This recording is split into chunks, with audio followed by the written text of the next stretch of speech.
konektornya ke ini notebook ada nggak ya? Oh, tapi nggak bisa ya waktu kemarin ya? Oh, oke. Cabut dulu apanya? Nggak ada.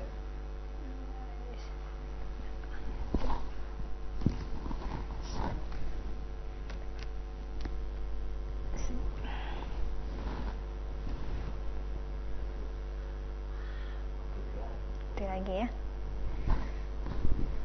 Coba deh.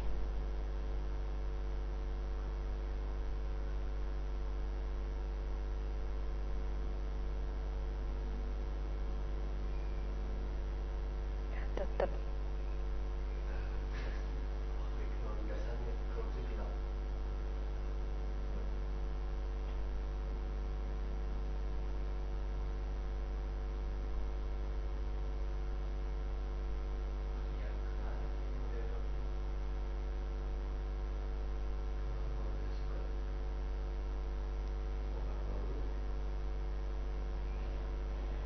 Bisa ya, harus change ininya.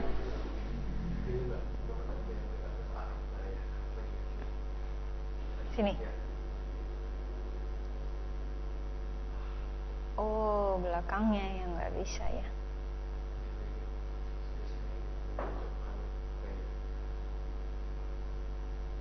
Nggak bisa.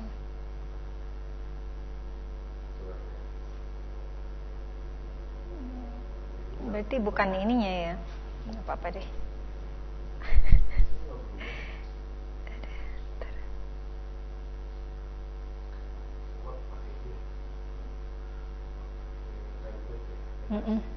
Pakai template sendiri.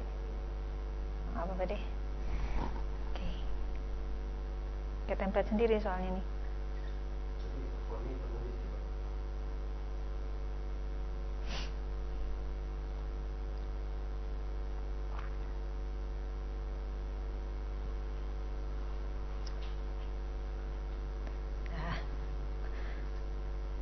Langsung aja deh ya, kita ngobrol aja ya. Ini belum nyala. Mana? Oh, oke. Ini aja Di, kursi geserin Di buat saya. Punten.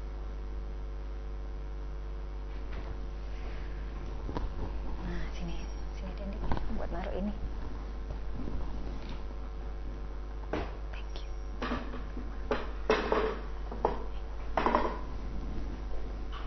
Oke. Nah.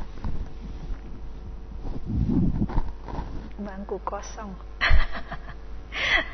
Assalamualaikum warahmatullahi wabarakatuh. Selamat sore, salam sejahtera.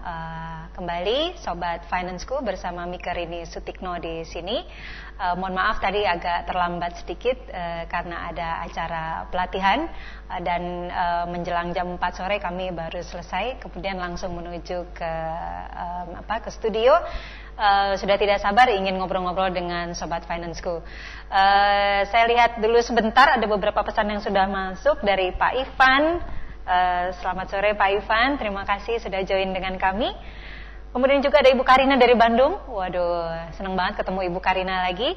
Ada lagi Pak Anwar dari Banjarmasin. Wah, komentarnya, wah mana nih bangku kosong, kayak itu ya, kayak apa film ya. Wah, bangkunya nggak kosong, sekarang udah keisi alhamdulillah. Sampai kurang lebih setengah jam 1 jam ke depan Anda tetap bersama kami Sobat Financeku.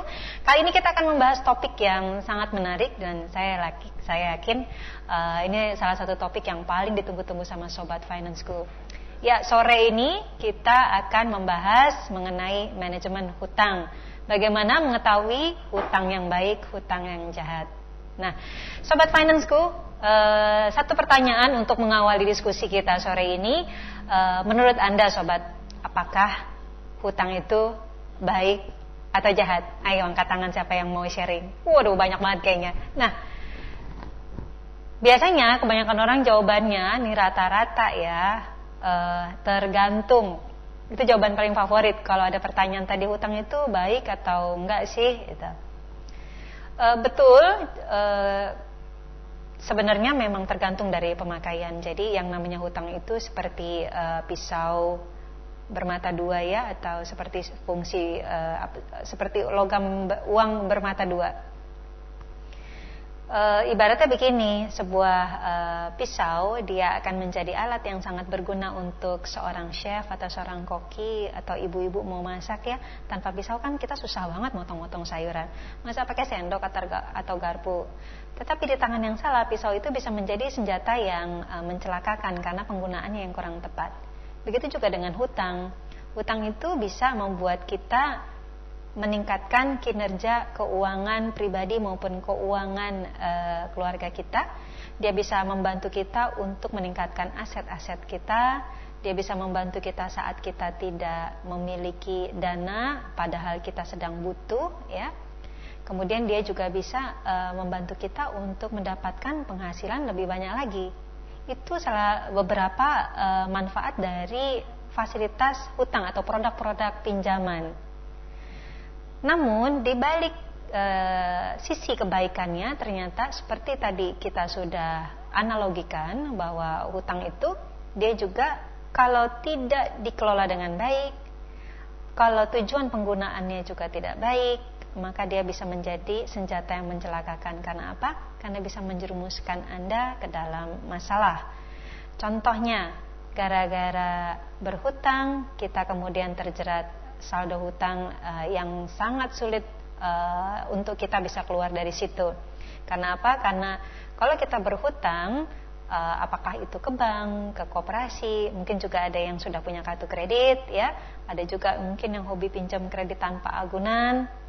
Nah, karena kalau hutang itu tidak dipergunakan sebagaimana mestinya, bunganya itu sangat tinggi sehingga membuat Anda harus membayar sesuatu pengeluaran jauh lebih besar dibandingkan jika Anda membayarnya dengan tunai. Kalau bayarnya lancar, bunga hutangnya tetap saja besar. Bayangkan kalau Anda bayarnya nggak lancar. 1, 2, 3 bulan pertama mungkin masih lancar gitu ya. Udah bulan keempat, kelima, ketujuh, waduh mulai batuk-batuk. Setiap kali ada penundaan pembayaran cicilan hutang, maka kita biasanya kena denda dan itu semakin menambah jumlah saldo hutang Anda. Karena itu, jika pemakaian hutangnya tidak bijak, hanya untuk memenuhi nafsu belanja kita, hanya untuk memenuhi perilaku konsumtif kita, maka hutang yang Anda ambil bisa menjerumuskan Anda ke dalam masalah. Karena apa? Karena perilaku konsumtif itu tidak ada habisnya, Sobat Financeku. Perilaku konsumtif membuat kita ingin belanja dan berbelanja lebih banyak lagi. Padahal tiap kali pembelanjaan yang kita ambil dengan menggunakan hutang itu, sementara kita karena konsumtif, kita tidak mampu menghentikan kebiasaan belanja kita, maka pada suatu saat dia akan menumpuk dan menyebabkan kita kesulitan untuk membayar cicilannya. Kalau sudah telat bayar cicilannya, makin menumpuk, wah kita sudah mulai kehilangan kendali terhadap pengeluaran kita. Cicilannya semakin besar, berarti semakin besar pula alokasi dari penghasilan kita yang digunakan untuk membayar cicilan hutang. Coba Anda bayangkan, Anda punya gaji, tetapi setengahnya atau bahkan lebih lagi 3/4-nya habis untuk membayar cicilan hutang. Anda kesulitan untuk membayar transport ke kantor, bayar listrik, telepon, atau belanja dapur. Gara-gara hutangnya, penghasilannya hanya habis untuk hutang saja. Nah, sore ini kita akan membahas bagaimana supaya kita bisa menggunakan hutang dengan baik. Kita ketahui terlebih dahulu kenapa sih sebenarnya yang membuat orang itu berhutang. Ya, jadi berhutang itu nggak asal-asalan karena aji mumpung, tetapi harusnya ada alasan-alasannya atau ada latar belakangnya. Mudah-mudahan Sobat Financeku bisa melihat ke layar. Kebetulan saya sedang mencoba untuk sharing beberapa slide presentasi dengan Anda. Ya, kalau Anda tidak bisa cukup jelas melihat layar di belakang saya, slide presentasinya, kami akan usahakan untuk bisa nanti juga sharing di home-nya, front page-nya financeschool.com ya, untuk kita bisa upload file presentasinya ke situ. Nah, Sobat Financeku, ada beberapa alasan nih mengapa orang berhutang. Ya, yang pertama karena dia memang ada kebutuhan darurat, emergency, ya, kebutuhan darurat emergency. Kalau Sobat Financeku lihat di layar, ya,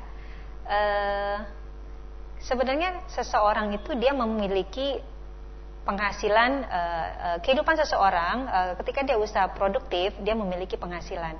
Dilihat di dalam gambar di sini, di bawah di sini ada penghasilan. Penghasilan ini akan didapat kalau dia melakukan sejumlah jam kerja.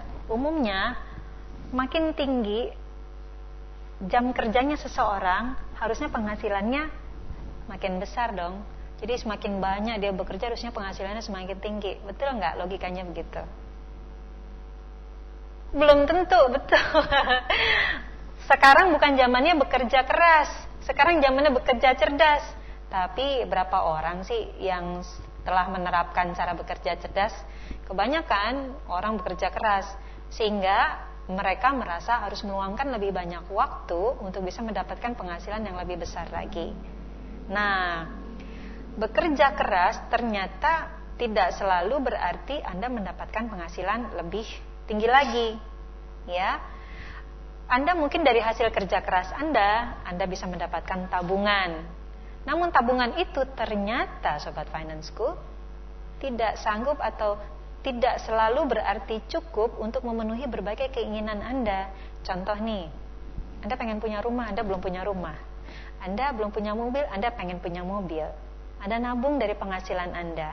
Punya si tabungan, tetapi belum tentu cukup untuk apa? Membeli rumah yang harganya ratusan juta, atau membeli mobil yang memang harganya sama sekali tidak murah. Namun pengeluaran untuk mobil atau rumah mungkin bisa ditunda. Mungkin Anda tinggal di rumah mertua indah dulu barangkali, ya, atau mungkin Anda naik kendaraan umum dulu, jadi tidak harus beli mobil sekarang. Itu adalah kebutuhan yang katakan bisa ditunda, ya. Walaupun kebutuhan dasar, tapi sifatnya dia tidak urgent, darurat. Nah, ada kebutuhan yang ternyata sifatnya emergency, darurat, Sobat Financeku. Kalau dia hadir atau kalau dia muncul kebutuhan darurat ini, nggak bisa ditunda, harus dibayar. Masalahnya kadang-kadang kebutuhan darurat ini, emergency ini sudah datangnya dadakan, tidak diundang, terus memaksa Anda membayar sejumlah pengeluaran yang sangat besar, padahal dananya nggak ada. Contoh, Anda mungkin kena musibah bencana, mungkin Anda kecelakaan, mungkin kondisi kesehatan Anda sakit, mungkin harta benda Anda tertimpa musibah seperti kebakaran, kebanjiran, gempa bumi. Nah, untuk memperbaiki, melakukan biaya pengobatan, memperbaiki aset-aset Anda, tentunya Anda harus mengeluarkan sejumlah uang. Masalahnya, kalau musibah itu dia tidak bisa kita perkirakan sebelumnya kita akan menderita kerugian seberapa. Kalau ternyata dia besar sekali dan uangnya tidak ada, Anda terpaksa berhutang. Nah, salah satu tujuan orang berhutang kadang-kadang karena kepepet itu tadi. Kalau udah kepepet, akhirnya mau nggak mau deh cari hutangan sana sini. Nah, menurut perencanaan keuangan, obatnya untuk masa-masa kepepet ini sebenarnya bukan berhutang, Sobat Financeku, tetapi Anda mempersiapkan yang namanya dana darurat atau emergency fund. Nah, emergency fund ini sebenarnya sebuah aktivitas menabung yang tujuannya agar Anda bisa mempunyai dana pegangan, dana cadangan. Tiap bulan Anda nabung, atau tiap kali Anda mendapat penghasilan Anda tabung, mungkin jumlahnya 10-15% sampai 30%. Anda prioritaskan punya dana emergency ini terlebih dahulu. Sehingga kalau Anda punya emergency, punya pegangan, jumlahnya katakan 3 atau 6 kali pengeluaran Anda per bulan, kalau terjadi musibah Anda nggak perlu utangan sana sini. Masalahnya adalah biasanya orang yang baru bekerja, keluarga muda pengeluarannya lagi besar-besarnya, nabungnya belum sempat, tapi kondisinya emergency melulu, mau nggak mau akhirnya dia cari utangan sana sini. Nah itu salah satu tujuan kenapa orang berutang, ya.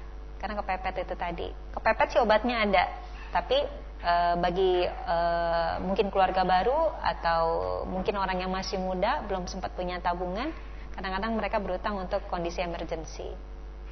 Yuk kita lihat slide selanjutnya ya. Nah, tadi kita berutang karena kepepet. Sekarang kita lihat latar belakang tujuan berutang yang lain. Di sini ada tulisannya mengapa orang berutang. Leverage. Leverage ini adalah mengungkit. Leverage ini dia menggunakan sebuah daya atau sumber lain karena dia sendiri tidak memiliki sumber itu, padahal dia sangat membutuhkan sesuatu tenaga tambahan. Dia pinjam dari tempat lain. Itulah yang disebut leverage. Kadang-kadang orang membahasakannya dengan pakai uang orang lain, use other people money. Ya. Use other people money ini biasanya dia identik dengan fasilitas pinjaman dan fasilitas pembiayaan. Banyak kok orang yang memang menggunakan metode ini. Tetapi hati-hati, ingat sekali lagi, kita kan tidak ingin terjerumus dalam berhutang. Nah, leverage biasanya digunakan, ya, kita menggunakan pembiayaan karena kita bertujuan untuk mengakumulasi sejumlah aset. Ya. Kelas saya sebelumnya kita berbicara mengenai atau kita diskusi mengenai bagaimana bisa meningkatkan jumlah harta kekayaan kita, mengakumulasi aset. Jadi hutang bisa digunakan untuk meningkatkan harta kekayaan Anda yang tadinya nggak punya kemudian jadi punya. Misalnya dengan Anda mengambil KPR, kredit pemilikan mobil, kredit usaha, kredit investasi, maupun juga kredit multiguna. Leverage ini gunanya agar Anda bisa mengakumulasi, generate of asset, mengakumulasi aset-aset investasi, rumah, ya, apalagi mungkin Anda emas, mungkin usaha. Jadi untuk meningkatkan harta kekayaan Anda dengan tujuan produktif, Anda boleh berhutang, ya. Nah, coba kita lihat yang sudah masuk dulu nih, pesan-pesan dari beberapa teman-teman kita. Udah ramai kayaknya kelasnya ya. Oke, ini ada Pak Anwar dari Banjarmasin. Pak Anwar dari Banjarmasin, saya mahasiswa sangat bingung dan takut untuk mengambil tawaran kredit card. Karena itu hutang juga kan? Apakah membuat usaha dengan mengambil hutang dari kredit card adalah jebakan? Ya, terima kasih Pak Anwar dari Banjarmasin. Tapi ini manggilnya Mas ya. Saya nggak tahu kalau di Banjarmasin dipanggilnya apa tuh, Mas atau Pak gitu ya. Kalau di Jakarta biasanya manggilnya Mas, karena masih mahasiswa sih. Takut mengambil tawaran kartu kredit. Sebenarnya tidak perlu takut dengan tawaran kartu kredit, ya. Kemudian apakah membuat usaha dengan mengambil hutang dari kartu kredit adalah jebakan? Anda memang bisa terjebak dengan kartu kredit kalau penggunaannya tidak pada tempatnya. Sobat Financeku, nah terutama Mas Anwar ya, untuk kartu kredit sebenarnya dia ini adalah sebuah fasilitas hutang, fasilitas pembiayaan yang saya istilahkan dengan siap pakai kapanpun juga. Siang malam Anda mau pakai bisa 24 jam setiap saat. Anda tinggal gesek saja kartu kreditnya. Bayarnya juga mudah sekali, nggak perlu sekaligus, nyicil aja. Nyicilnya juga gampang sekali, nggak perlu tetap, tetapi boleh minimumnya juga nggak apa-apa. Enak ya, mudah ya dengan kartu kredit. Jadi sebenarnya dengan berbagai kemudahan kartu kredit ini, kita bisa menggunakannya untuk apa saja.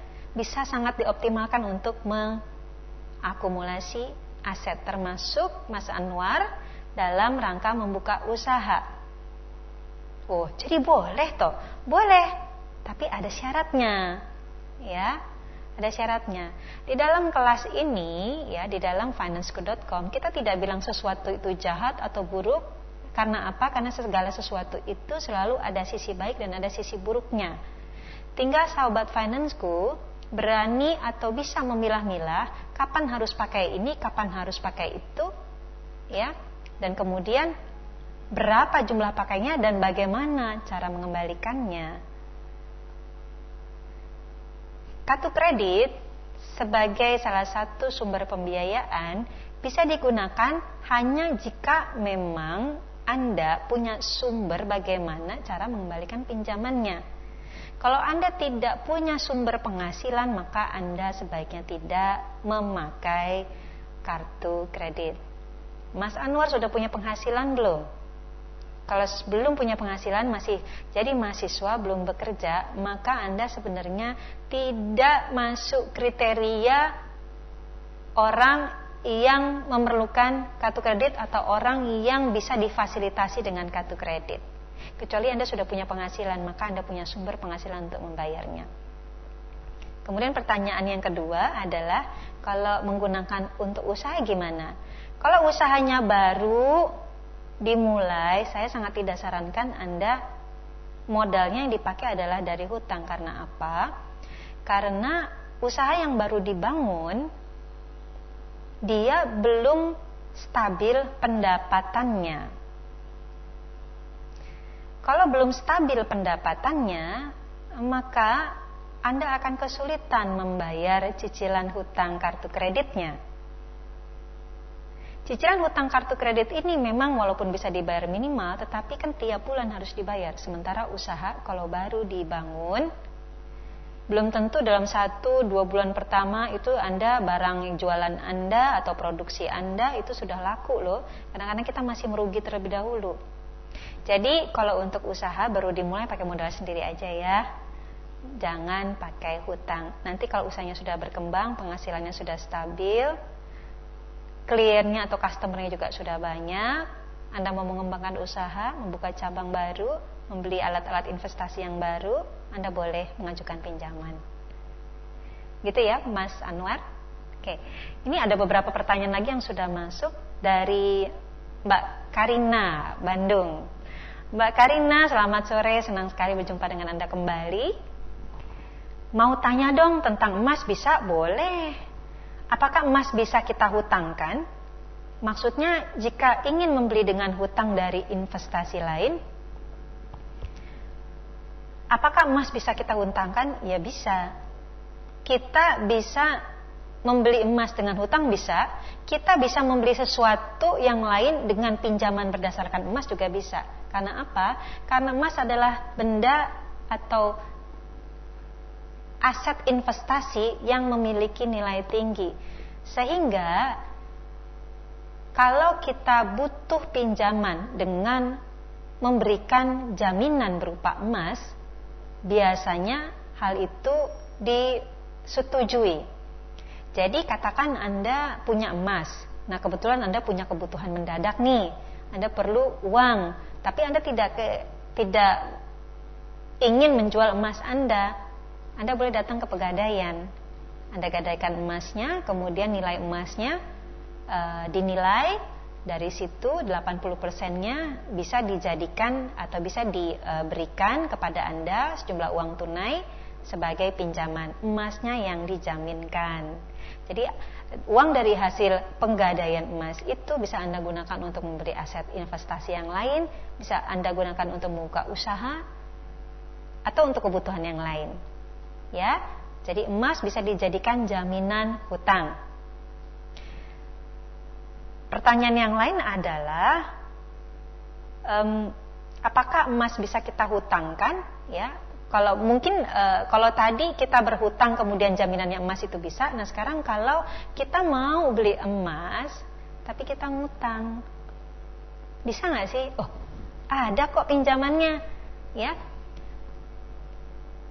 Di beberapa bank syariah dia bisa memberikan atau beberapa bulan belakangan ini sudah memberikan fasilitas pinjaman untuk bisa membeli emas. Emas yang dibeli disimpan untuk dijadikan bahan atau barang investasi. Jadi katakan kita pinjam 10 juta untuk membeli emas, nah itu ada beberapa bank syariah yang bisa. Emasnya sendiri disimpan sebagai jaminan di banknya dan kita tiap bulan tinggal mencicil saja sejumlah tertentu dari emas pinjaman yang kita gunakan untuk membeli emas itu. Mudah-mudahan menjawab pertanyaannya Bu Karina.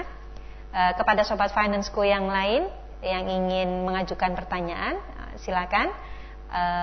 Seputar perencanaan keuangan, dan topik kita kali ini adalah bagaimana mengelola hutang. Oh, ini ada dari Mas Andi ya, Mas Andi dari Jakarta. Selamat sore Mas Andi, senang bertemu dengan Anda kembali. Pertanyaan dari Mas Andi, semisal uang penghasilan sudah habis, waduh kenapa habis nih ya? Sementara kebutuhan keluarga seperti beli susu untuk anak tidak bisa berhenti. Bolehkah saya berbelanja menggunakan kartu kredit? Kalau anaknya butuh susu, uangnya udah nggak ada, sementara dia perlu makan, kemudian adanya kartu kredit, waduh mau nggak mau ya. Tapi menurut saya, sebaiknya hal-hal atau kondisi-kondisi seperti itu harusnya bisa dihindari. Jadi jangan sampai kita kehabisan uang sebelum tanggal gajian berikutnya, sehingga beli susu untuk anak saja tidak mampu, harus berhutang. Kita bedakan kondisi ini dengan cara jangan sampai hal itu terjadi adalah dengan memiliki atau kita membuat sebuah pengaturan dari pembelanjaan kita. Jangan kita mengalokasikan dari penghasilan kita terlalu besar pada suatu pembiayaan atau pada suatu pengeluaran, sementara beli susu anak akhirnya tidak kebagian atau kurang. Jadi dibuatlah sebuah prioritas bagaimana Anda akan membelanjakan uang Anda. Ya, jangan sampai terlalu besar pada satu pengeluaran saja, sementara pengeluaran yang penting lainnya jadi tidak kebagian, jadi terpaksa berhutang deh. Itu dari sisi pencegahan bagaimana kondisi tersebut bisa dihindari. Kalau ternyata sudah terlanjur, boleh nggak sih? Ya boleh. Sekali lagi, kalau Anda berhutang untuk beli susu, itu sebaiknya kan tidak seperti itu. Kalau untuk pembelanjaan dapur saja, belanjalah sesuai dengan dana yang ada. Susu juga kan harganya beda-beda. Ada yang 25.000 sampai yang 250.000. Fungsinya, manfaatnya bisa jadi sama. Sekarang tinggal pilihan Anda saja, Anda mau beli susu yang mana. Nah, sekarang kalau udah kepepet, boleh nggak? Boleh. Tapi jangan jadi kebiasaan. Sekali lagi, kalau untuk belanja dapur saja, sebaiknya Anda pakai uang tunai yang tersedia. Kalau untuk kartu kredit bisa digunakan, tapi ingat ya, kalau yang buat belanja susu tadi, begitu tagihan bulan berikutnya datang, Anda sebaiknya lunasi. Karena kartu kredit bunganya sangat tinggi sekali. Rugi kalau cuma dipakai hanya untuk beli susu. Oke? Mudah-mudahan menjawab pertanyaannya dari Mas Andi Jakarta ya. Kemudian ada lagi dari Pak Albert, juga di Jakarta. Selamat sore Pak Albert, apa kabar? Senang bertemu dengan Anda di sini. Lagi bahas apa nih katanya? Kita lagi bahas bagaimana mengelola hutang. Pertanyaan dari Pak Albert, bagaimana mengoptimalkan gaji agar tidak berhutang? Pertanyaan yang mudah, jawabannya juga mudah, tinggal pelaksanaannya nih Pak Albert ya. Jadi supaya kita tidak berhutang, maka kita memiliki gaya hidup sesuai dengan penghasilan kita. Jangan kita memiliki gaya hidup itu di atas atau di luar kendali penghasilan kita. Jadi intinya, jangan kita punya pengeluaran lebih besar daripada penghasilan kita. Gimana caranya tuh? Padahal kan yang namanya kebutuhan banyak banget ya. Nah, Pak Albert, karena itu setiap bulan kita harus melakukan budgeting. Di budgeting ini, jadi sebelum 2 hari menjelang gajian, kita lakukan simulasi, hitung-hitungan dia di atas kertas, nggak lama kok, paling cuma 15 menit. gaji sekian, pengeluaran ini. Wah, ternyata begitu dijumlah antara gaji dikurangi pengeluaran masih defisit. Berarti harus ada pengeluaran yang dikurangi. Mana sih yang dikurangi? Pengeluaran yang dikurangi itu dia bisa tabungannya yang dikurangi, belanjanya yang dikurangi, bisa juga transportasinya yang dikurangi, ya. Kalau Anda mau melakukan penghematan, maka sebaiknya Anda kurangi dari yang paling tidak prioritas. Wah, kalau saya mau melakukan penghematan atau saya tidak ingin pengeluaran saya lebih besar daripada penghasilan saya tidak mau menabung. Menabung itu kan menggunakan penghasilan saya juga. Menurut saya pendekatan Anda salah. Yang namanya menabung itu harus menjadi prioritas. Jadi begitu Anda punya gaji, Anda bayar dulu tabungan Anda, baru yang lain-lain. Kalau Anda mau melakukan penghematan, lakukanlah penghematan dari pengeluaran yang paling tidak prioritas. Contohnya hiburan, ya. Makanya jangan sering-sering Anda jalan-jalan ke mall. Semakin sering Anda jalan-jalan ke mall, biasanya Anda semakin kepengen untuk belanja. Maklum kalau kita udah jalan-jalan ke mall itu pulangnya susah kalau nggak bawa tentengan, ya. Tentengan tuh maksud saya belanjaan.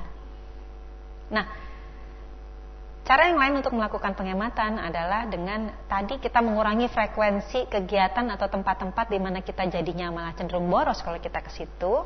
Yang lain itu bisa juga begini, Anda untuk suatu pengeluaran cobalah membayar kurang dari anggaran Anda. Contoh, ya, tadi masalah susu tadi. Susu kan ada yang 250.000, 200.000, ada yang 25.000. Anda mungkin biasanya pakai yang 100.000. Wah, karena untuk penghematan kita ingin mendapatkan manfaat barang yang sama, tetapi dengan biaya yang lebih hemat. Jadi Anda boleh ganti katakan yang ke 50.000 susunya, atau yang ke 25.000 satu kaleng misalnya. Sehingga Anda tetap mendapatkan manfaat susu dan biaya-biaya pun akan bisa menjadi lebih efisien. Nah, itu cara bagaimana supaya gaji kita bisa optimal dan biaya hidup sehari-hari tidak tergantung dari hutang. Yuk kita cek lagi ada pertanyaan yang lain kah? Alhamdulillah ini ada Pak Nul dari Pekanbaru. Selamat sore Pak Nul, senang berjumpa dengan Anda. Ada pertanyaan dari Pak Nul nih. Teman saya berutang di bank untuk modal usaha, namun tidak bisa mengembalikan pinjaman tersebut karena usahanya bangkrut. Apakah dalam keadaan tersebut masih bisa negosiasi dengan bank agar aset tidak disita? Saya turut prihatin dengan temannya Pak Nul karena usahanya bangkrut sehingga tidak sanggup membayar hutang. Perlu diadakan evaluasi bagaimana hal itu bisa terjadi. Apakah mungkin biaya-biaya usaha menjadi tidak efisien, terlalu boros, sehingga keuntungan usaha, bahkan omset usaha itu tergerus untuk membayar biaya-biaya yang tidak efisien itu tadi? Mungkin cara kerjanya juga perlu diperbaiki. Seharusnya bisa berproduksi 3 kali lipat, tetapi karena cara kerjanya tidak efisien, akhirnya cuma segitu-gitu saja. Padahal listrik, telepon tetap harus dibayar, tetapi produksi tidak meningkat sehingga barang jualan pun menjadi sedikit. Itu juga perlu dievaluasi cara kerjanya, ya, prosedurnya. Biaya-biaya perlu dievaluasi, cara kerja perlu dievaluasi, cara promosi juga perlu dievaluasi. Mungkin Anda membayar biaya iklan, biaya promosi yang mahal, padahal banyak cara untuk berpromosi namun hemat biaya. Ya. Jadi kalau usaha mengalami masalah, jangan putus asa terlebih dahulu, jangan terburu-buru menyatakan bangkrut. Kita evaluasi dulu. Kemudian kita berikhtiar supaya hasil evaluasi tadi menjadi bahan acuan untuk kita melakukan perbaikan-perbaikan. Ya, sehingga kalau Anda terlanjur berhutang, Anda tidak semerta-merta kemudian menghentikan cicilan pembayaran ke bank. Karena apa? Karena pada dasarnya masalah usaha itu bukan dari hutangnya bank. Permasalahannya bukan hutangnya, tetapi kegiatan operasional usaha ini bisa jadi dia tidak efisien. Itulah yang menyebabkan omset usaha tergerus. karena ketidakefisienan tadi. Ya. Apakah bisa negosiasi dengan bank agar tidak disita? Bisa saja untuk negosiasi.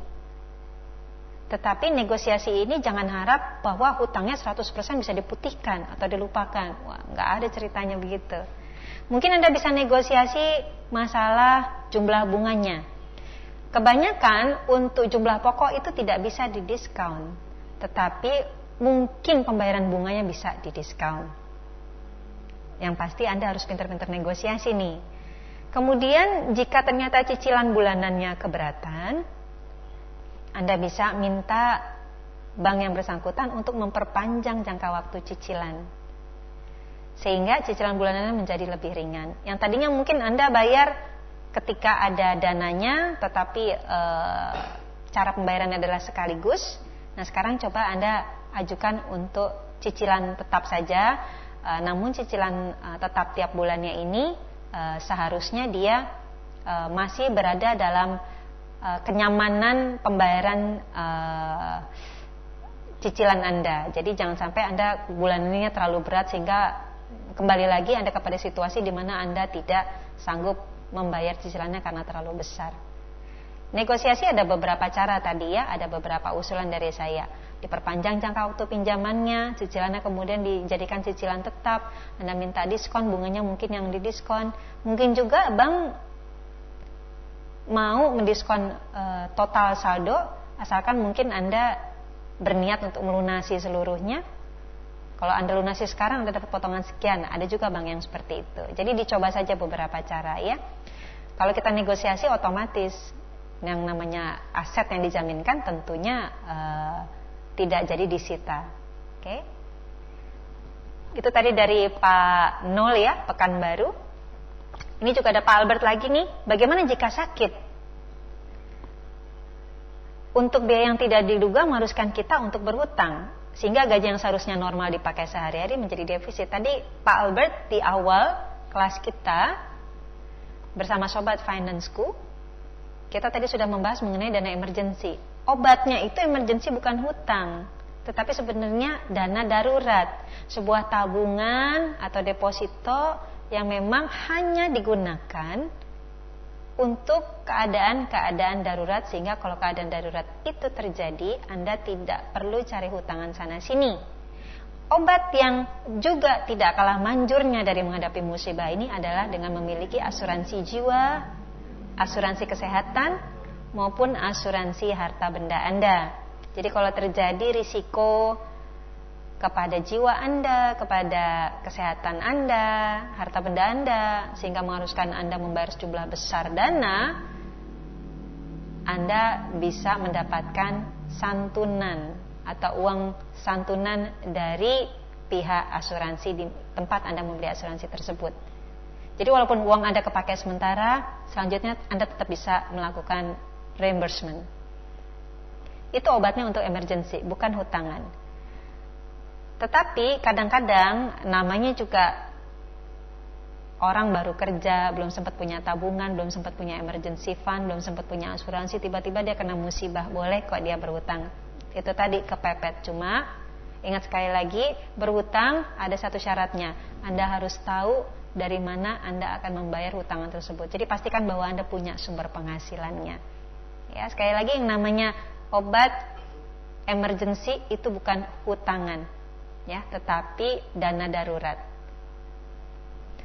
Mudah-mudahan itu menjawab beberapa pertanyaan dari Sobat Financeku ya. Terima kasih sudah bergabung. Kita teruskan lagi kepada pembahasan kita mengenai pengelolaan hutang ya. Di slide di belakang saya kita kembali ke tadi mendeteksi bagaimana apakah hutang baik dan hutang buruk ya. Ada ciri-ciri mengenai hutang baik dan hutang buruk. Nah, kalau untuk hutang yang baik, dia kita ambil dengan suatu tujuan produktif. Jadi bukan untuk tujuan konsumtif. Mudah-mudahan dengan tujuan produktif ini cicilan pembayarannya pun menjadi lancar. Kemudian juga hutang yang baik itu memungkinkan Anda untuk keluar dari defisit keuangan. Jadi justru tidak membuat Anda defisit, ya. Dia membantu Anda untuk keluar dari defisit keuangan. Oke. Sementara hutang yang buruk udah pasti nih ciri-cirinya, ya. Udah nggak bisa bayar cicilan bulanan, macet, apalagi bikin pusing kepala Anda didatangi debt collector dan lain sebagainya. Itu udah ciri-ciri hutang yang buruk, ya. Anda punya kebanyakan hutang sehingga menabung saja sudah tidak sanggup lagi. Nah, itu udah ciri-ciri bagaimana hutang yang buruk. Kemudian, sebelum Anda berhutang, Sobat Financeku, Anda biasakan untuk melalui sebuah metode penyaringan. Jadi ada 6 tahapan penyaringan sebelum Anda mengatakan iya pada hutang atau pada sebuah produk pinjaman. Yang pertama adalah tujuannya terlebih dahulu, Sobat Financeku. Jadi jangan Anda berhutang karena aji mumpung diteleponin sama customer, sama telemarketingnya pihak kartu kredit, gitu ya. Anda ditawarin kredit tanpa agunan, Anda iseng ambil aja. Oh, berhutang nggak boleh iseng begitu, Sobat Financeku. Jadi untuk berhutang batasi hanya untuk tujuan produktif saja.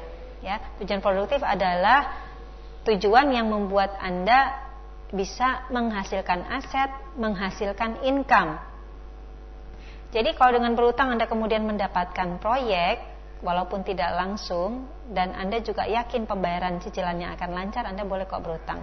Tapi hutang untuk beli baju gara-gara dia didiskon 70%, itu mah tujuannya hanya untuk konsumtif, ya. Jadi baliknya ke niat atau tujuan tadi, niatnya harus baik dulu. Pertimbangan kedua adalah mengenai sumber, bagaimana cara Anda membayarnya. Jangan kita berhutang, tetapi kita sendiri tidak yakin dari mana akan membayarnya. Nah, itulah namanya kepepet. Mahasiswa, pelajar yang dia tidak punya penghasilan sebaiknya tidak punya kartu kredit karena tidak tahu cara atau sumber penghasilan untuk digunakan membayar cicilan tersebut tidak ada. Kecuali mahasiswa karena tugas belajar ke luar negeri, memang dia disyaratkan memiliki kartu kredit, itu boleh digunakan sebagai pelengkap persyaratan saja. Ya, intinya jika Anda tidak punya penghasilan sebaiknya memang tidak berhutang. Jangan berhutang jika Anda tidak punya sumber bagaimana Anda akan mengembalikannya. Pertimbangan yang ketiga adalah Anda perhatikan sebelum Anda ambil hutang mengenai ini jenis hutang apa ya atau skemanya apa ya. Ya. Jadi ada yang hutang bisa dibayar sekaligus. Ada hutang yang dibayarnya nyicil. Ada hutang yang dibayarnya minimum saja boleh, kan beda-beda. Ada hutang yang mengharuskan Anda untuk membayar sejumlah tetap tiap bulan. Contohnya, cicilan kredit rumah dengan cicilan kredit mobil, dengan cicilan kartu kredit kan beda-beda. Kalau rumah sama mobil, Anda harus membayar jumlahnya tetap setiap bulan.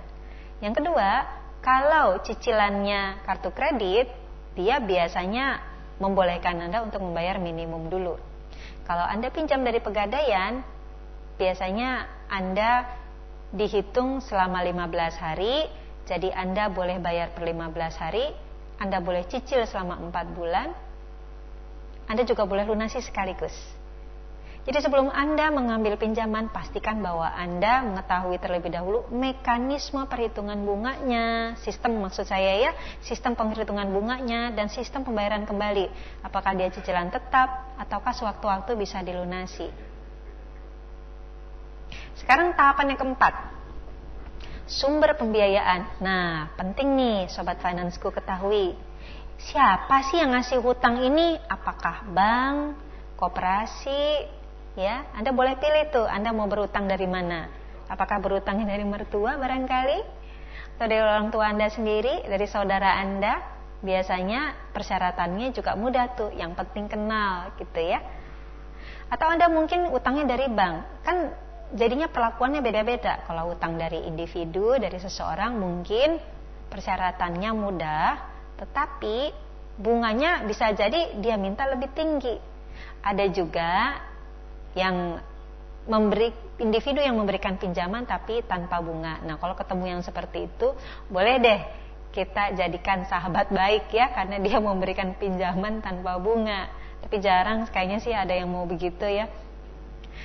Bank koperasi, bank biasanya menjadi tempat favorit orang untuk mengambil pinjaman. Karena apa? Karena sistem administrasinya dia juga sudah baik. Jadi kalau kita meminta laporan, kita mau membayar, dia sudah ada fasilitas atau customer service-nya yang bisa melayani kita untuk bisa menyelesaikan administrasi pembayaran kita, ya. Nah, kemudian pertimbangan yang kelima.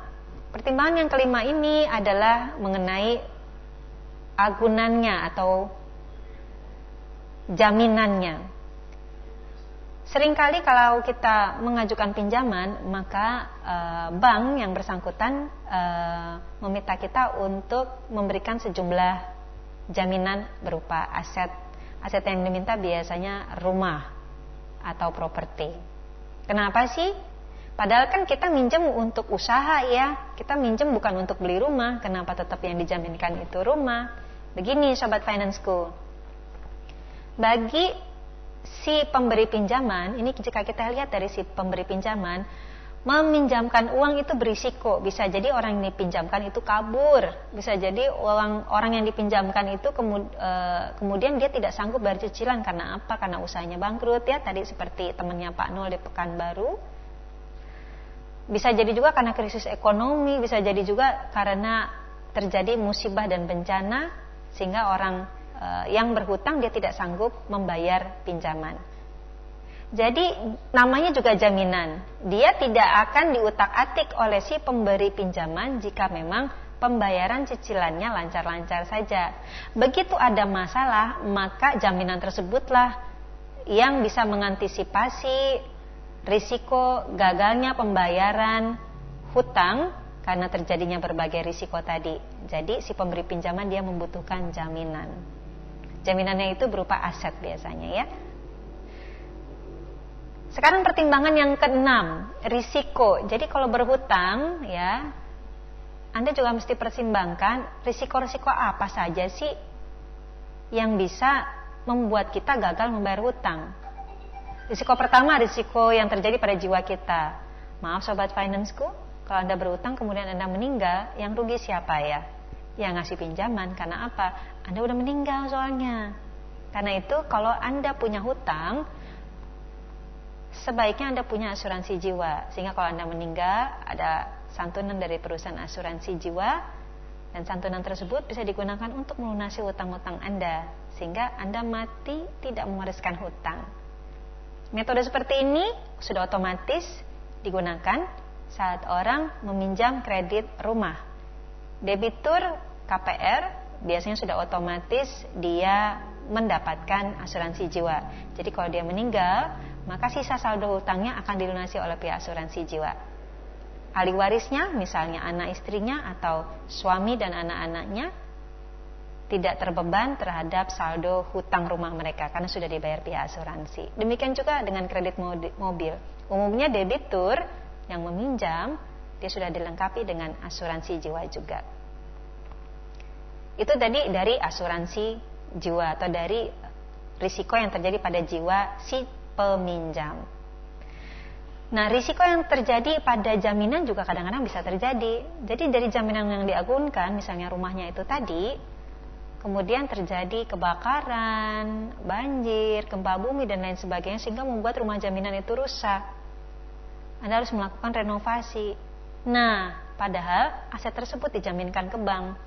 Karena itu, jaminan tersebut pada umumnya memang juga harus di-cover atau dilindungi dengan asuransi harta benda. Sehingga jika terjadi musibah pada aset yang dijaminkan, maka ada sejumlah uang santunan dari perusahaan asuransi untuk memperbaiki jaminan tersebut. Jadi Sobat Financeku, jangan lupa ya, kalau kita berutang tadi ada 6 pertimbangan sebelum Anda mengatakan ya pada sebuah pinjaman. Saya ulang lagi ya. Yang pertama, dia tujuannya dulu apa? Ingat, tujuan yang produktif saja, tergantung niatnya. Jadi Lebih baik niatnya niat yang baik dalam berhutang, bukan untuk tujuan konsumtif. Yang kedua, bayarnya dari mana nih? Kalau Anda nggak punya penghasilan, jangan coba-coba berhutang deh. Nanti bingung bayarnya. Kemudian skemanya, apakah dibayar sekaligus?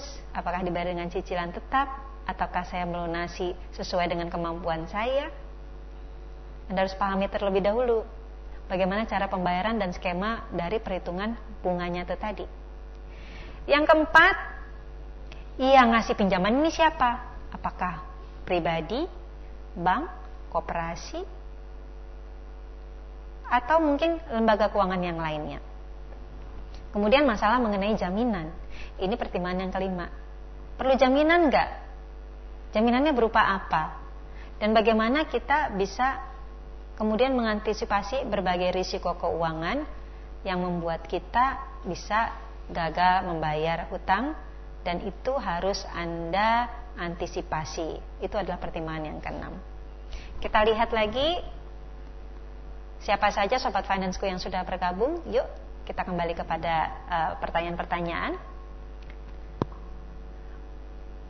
Pak Albert, ada beberapa pertanyaan ini juga. Bagaimana negosiasi bank? Katanya negosiasi bank susah atau enggak ya? Yang pasti kita harus usaha, ya.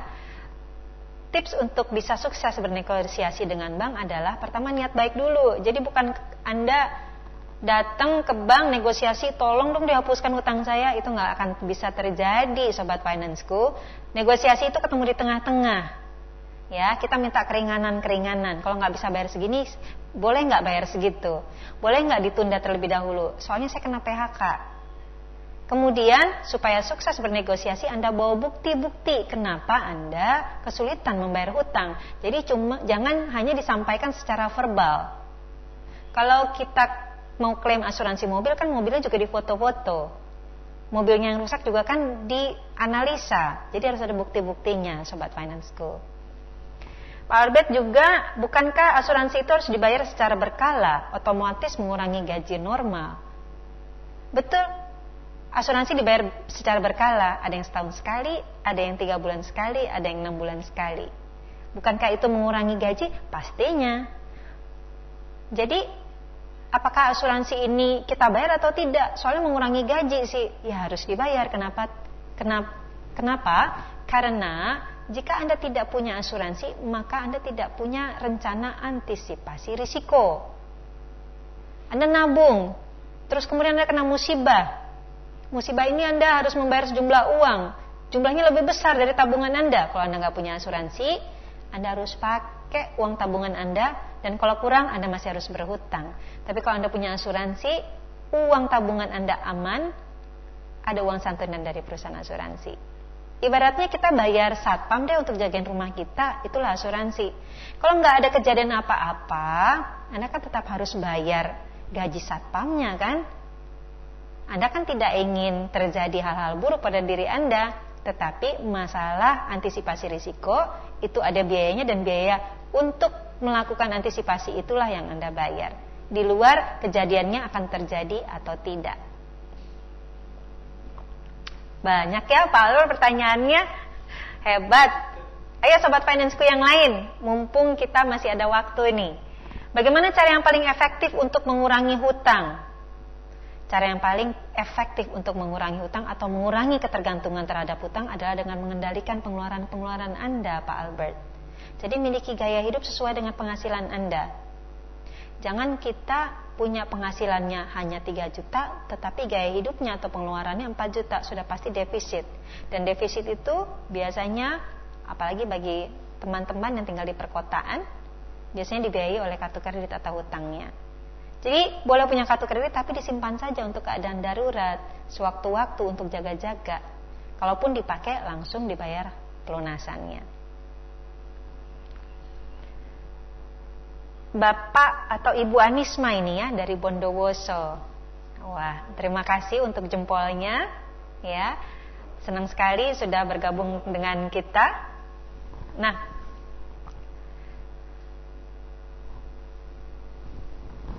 Ibu Karina, ada pertanyaan dari Ibu Karina dari Bandung. apa yang membuat bunga dasar pinjaman dari bank berubah-berubah? Floating ya, tidak fix. Dengan dasar apa pada bank jika saya bisa mengetahui bank tersebut aman, bukan yang menyulitkan di kemudian hari?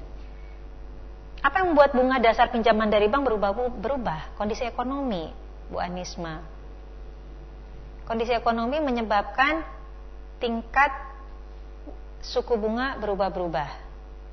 Kondisi ekonomi yang fluktuatif juga menyebabkan nilai tukar rupiah terhadap mata uang asing, terutama dolar Amerika, juga berubah-berubah.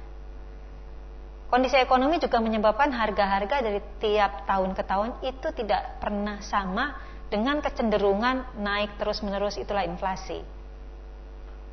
Semakin tinggi inflasi biasanya semakin tinggi suku bunga bank. Ya, jadi ketika Anda meminjam ke bank, biasanya dia menyatakan bahwa hanya 1 tahun pertama saja bunganya tidak berubah, tetapi tahun-tahun berikutnya tergantung kondisi pasar, maksudnya kondisi ekonomi. Kondisi ekonomi makin buruk, biasanya suku bunga bank juga membumbung, melonjak.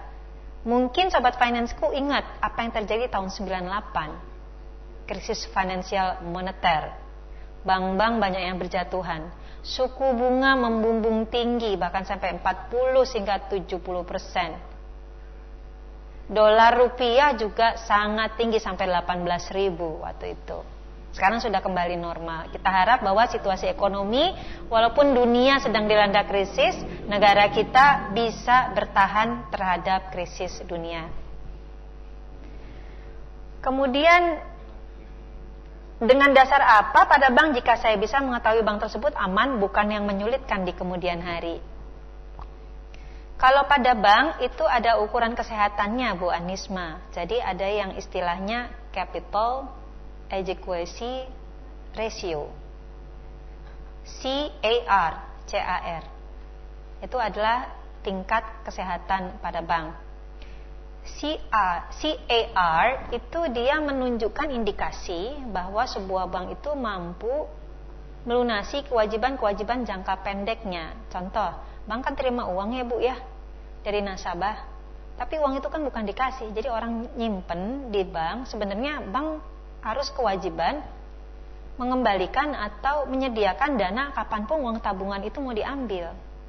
Sementara bisnis bank itu kan bukan bisnis simpanan saja. Uang simpanan tersebut disalurkan lagi kepada pinjaman-pinjaman. Masalahnya, orang kalau nabung mungkin saja dia besok narik lagi.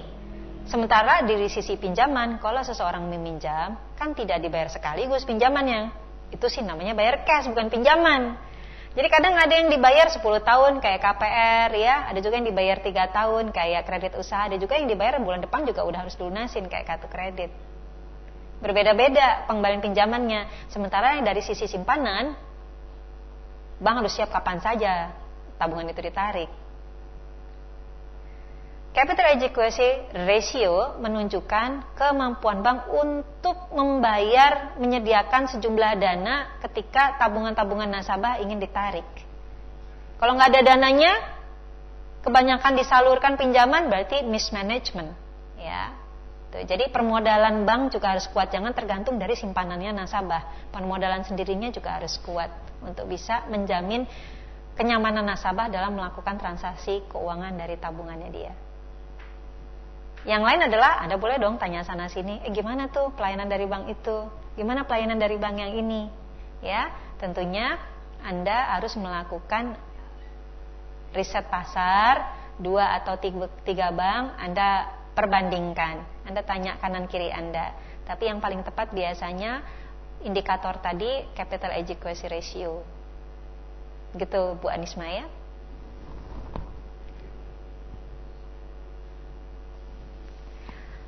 Banyak sekali pertanyaan yang sudah masuk ya Sobat Financeku.